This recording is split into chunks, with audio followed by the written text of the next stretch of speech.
নমস্কাৰ জবৰ নতুন ভিডিও এটাত স্বাগতম জনালো আজিৰ লেটেষ্ট ভ্যাকেন্সি বিলাকৰ ডিটেইলছ বিলাক দেখুৱাই যাম ভিডিওটো সম্পূৰ্ণ চাব প্ৰথম ভ্যাকেন্সিটো আপোনালোকৰ মাৰ্কেটিং এক্সিকিউটিভৰ ভ্যাকেন্সি কোৱালিফিকেশনত গ্ৰেজুৱেচন কমপ্লিট কৰা হ'ব লাগিব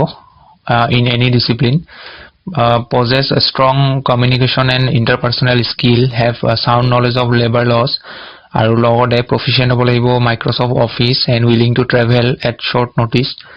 age limit 40 years আপোনালোকৰ কোনোবা এপ্লাই কৰিলে ইয়াতে মেইল আইডিত বায়োডাটা সেন্ড কৰি দিব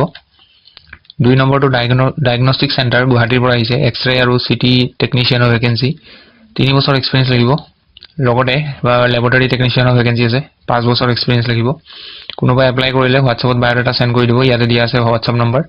কোনো কল নকৰিব নো কলস বুলি দিয়া আছে 3 নম্বৰ ভ্যাকেন্সিটো মাৰ্কেটিং এক্সিকিউটিভৰ ভ্যাকেন্সি হয় মেইলৰ কাৰণে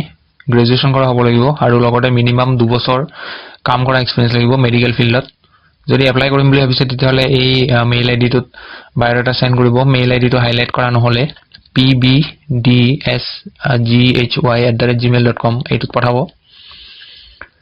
4 নম্বৰ ভ্যাকেন্সিটো ৰেপুটেড অৰ্গানাইজেচন এটাৰ পৰা আহিছে বিজনেছ ডেভেলপমেন্ট এক্সিকিউটিভ গ্ৰেজুৱেচন কৰা হ'ব লাগিব আৰু এজ বিলো 28 হ'ব লাগিব তাৰ পিছৰ ভ্যাকেন্সিটো টেলিকলাৰ ইয়াতো হাই সেকেন্ডাৰী বা গ্ৰেজুৱেচন কৰা হলে এপ্লাই কৰিব পাৰে next two customer service executive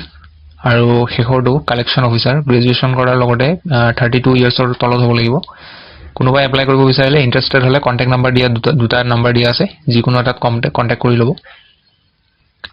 next ভ্যাকেন্সিটো সুদৰ্শন পাব্লিক স্কুল সেৱা গুৱাহাটীৰ পৰা আহিছে হেড মিস্ত্ৰীজৰ ভ্যাকেন্সি কোৱালিফিকেশনত পিজিটি লগতে বিএড লাগিব আৰু 20 years plus experience বিচাৰিছে ইংলিশ ফ্লুয়েন্ট হ'ব লাগিব এপ্লাই কৰিব বিচাৰসকলে ইয়াতে মেইল আইডিত বায়োডাটা সেন্ড কৰি দিব 6 নম্বৰ ভ্যাকেন্সিটো সাৰ্জিক্যাল শপ ক্লিনিংৰ জব হয় এটো পোষ্ট আছে হেল্পাৰ আৰু ফিমেলৰ কাৰণে ইয়াতে কোনো কোৱালিফিকেশনৰ কথা উল্লেখ কৰা নাই গতিকে কোৱালিফিকেশন মেটাৰ নকৰে গতিকে আপোনালোকে কোনোবা এপ্লাই কৰিব বিচাৰিলে কৰিব পাৰে লোকেশন হ'ব আপোনালোকৰ পানবজাৰ গুৱাহাটী কন্টাক্ট নম্বৰ এটা দিয়া আছে ইয়াতে কন্টাক্ট কৰি লব 7 নম্বৰ ভ্যাকেন্সিটো হৈছে KRAN consulting private limited office এডমিনিষ্ট্ৰেটৰৰ ভ্যাকেন্সি এজ 22 ৰ পৰা 30 ৰ ভিতৰত হ'ব লাগিব আৰু কোৱালিফিকেশনত any diploma or bachelors degree experience 0 to 1 year মানে ফ্ৰেছাৰ এপ্লাই কৰিব পাৰে ইয়াত কেৱল এপ্লাই কৰাৰ টাইমত ইয়াতে স্কিল কিছুমান দিয়া আছে এই স্কিলৰ যিটা পইণ্ট এই পইণ্ট কিটা খালি পঢ়ি চাব আপোনালোকে এবাৰ আপোনালোকৰ যিটো জব লোকেশন হ'ব এটো গুৱাহাটী হ'ব আৰু ইয়াত এপ্লাই কৰিব বিচাৰসকলে ইয়াতে মেইল আইডি দিয়া আছে হাইলাইট কৰা আছে এটোৰ মেইল আইডিত বায়োডাটাখন সেন্ড কৰি দিব এপ্লাই কৰা যেটো লাষ্ট ডেট হ'ব হেতু আপোনালোকৰ 31 ডিসেম্বৰ হ'ব এটো আছিল শেষৰ ভ্যাকেন্সি যদি ভিডিওটো ভাল পায় লাইক কৰিব আৰু নতুন ভিডিও লৈ আহিম নতুন ভ্যাকেন্সি লৈ আহিম সো আজিলৈ ধন্যবাদ